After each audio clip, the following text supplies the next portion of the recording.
Assalamualaikum dan selamat pagi. Okey. Macam mana duduk rumah? Seronok kan? Hai, berbulan-bulan duduk rumah ni. Bila datang sekolah baru tahulah. Kita doakan je lah.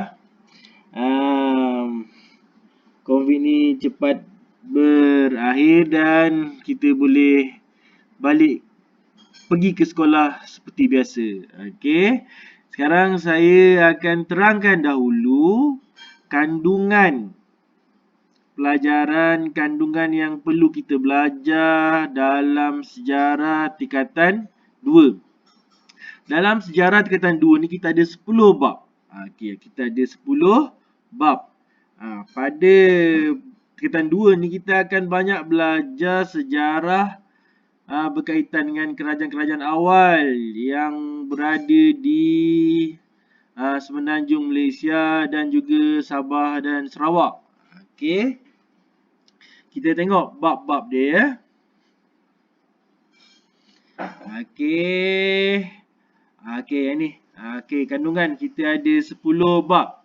Kita ada 10 bab. Bab yang pertama ialah berkaitan dengan kerajaan alam Melayu.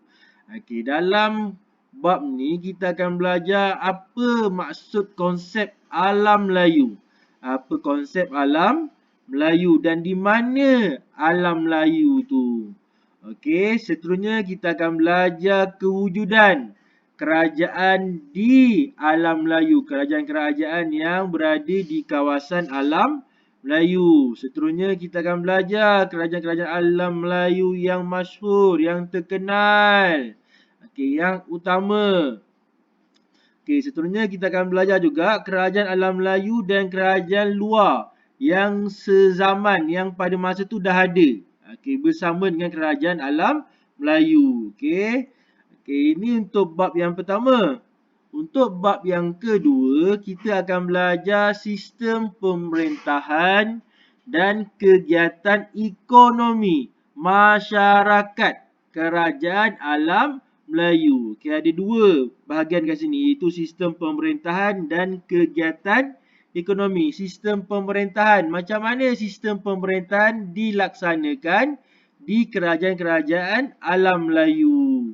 Okey, seterusnya ialah kegiatan ekonomi. Ekonomi apa yang mereka laksanakan pada masa ini. Okey, itu untuk bab yang kedua.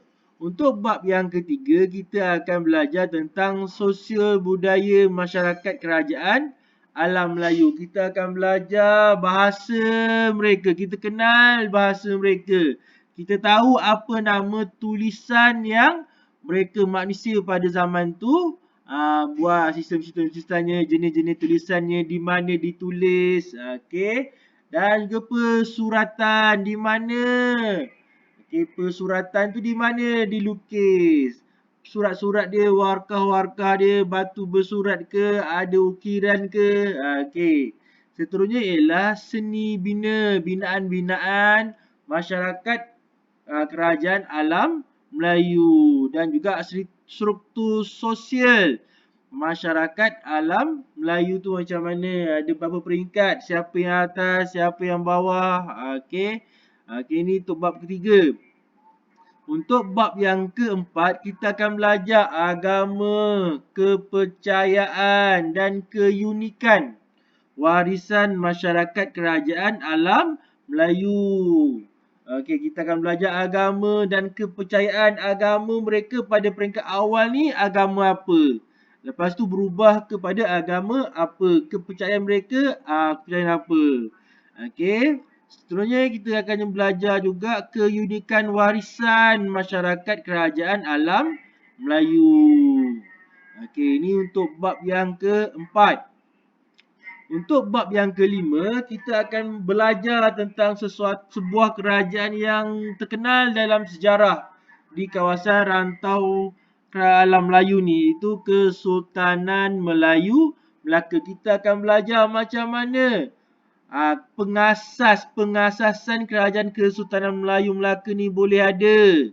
Okey, kita akan belajar kegemilangan Kesultanan Melayu Melaka, apa yang menyebabkan dia gemilang. Dan di kenang sampai ke hari ini. Dan seterusnya macam mana kerajaan Kesultanan Melayu Melaka yang berpusat di Melaka ini boleh berakhir. Okey, ini untuk bab yang kelima, kita akan belajar tentang Kesultanan Melayu Melaka.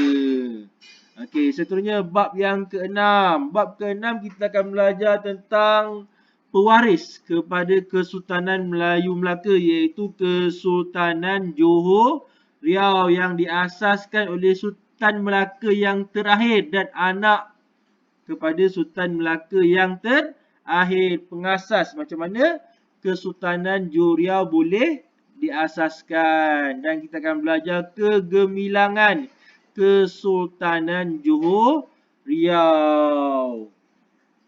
Okey, bab 6. Sekarang bab yang ketujuh. Dalam bab yang ketujuh, kita akan belajar negeri-negeri Melayu yang lain. Okey, kita akan belajar negeri Pahang, negeri Perak, negeri Terengganu dan juga negeri Selangor. Okey, kita akan belajar macam mana kesultanan di negeri-negeri ini boleh diasaskan. Macam mana, siapa pengasasnya. Okey. Seterusnya kita akan belajar warisan Kesultanan Melaka, warisan daripada Melaka dan diamalkan, diambil, diguna pakai di Pahang, Perak, Terengganu dan Selangor. Apa warisan daripada Melaka yang dipakai, yang diwarisi di negeri Pahang, Perak, Terengganu dan Selangor. Okey, seterusnya bab ke-8. Bab ke-8 kita akan belajar tentang 4 buah negeri lagi, iaitu negeri Kedah, negeri Kelantan, negeri Sembilan dan juga negeri Perlis. Kita akan belajar macam mana keempat-empat negeri ni boleh boleh diasaskan, siapa raja dia. Okey, peristiwa-peristiwa besar yang berlaku dekat empat-empat negeri ni. Okey, seterusnya dalam bab ni juga kita akan belajar hubungan antara negeri Kedah, Kelantan, negeri Sembilan, Perlis. Macam mana hubungan negeri ni dengan negeri-negeri yang lain yang berada di sekitarnya. Okey, untuk bab yang ke-9, kita akan belajar tentang warisan Kerajaan Kedah, Kelantan, Negeri Sembilan dan Perlis. Okey, warisan yang kekal hingga ke hari ini. Kita akan belajar di Kerajaan Kedah, Kelantan dan Perlis. Okey, seterusnya kita akan belajar tentang keunikan. Negeri Sembilan adalah sebuah negeri yang berbeza dengan negeri-negeri yang lain kerana mereka punya adat yang tersendiri dan sistem pemerintahan yang tersendiri di negeri Sembilan. Okey, untuk bab yang ke-10. Bab yang ke-10 adalah bab yang terakhir dalam tingkatan 2. Dalam bab ni kita akan belajar tentang Sarawak dan juga Sabah.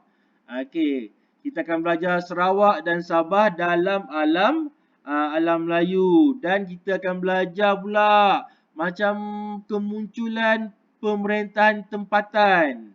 Kemunculan pemerintahan tempatan di Sarawak dan di Sabah. Kita akan belajar kegiatan ekonomi masyarakat Sarawak dan Sabah, apa yang mereka lakukan untuk kehidupan mereka. Kegiatan apa yang mereka buat.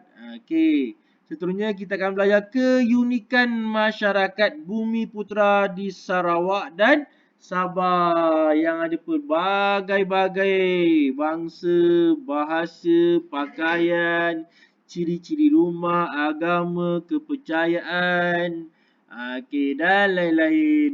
Okey. Okey, itu saja. Sekian. Terima kasih.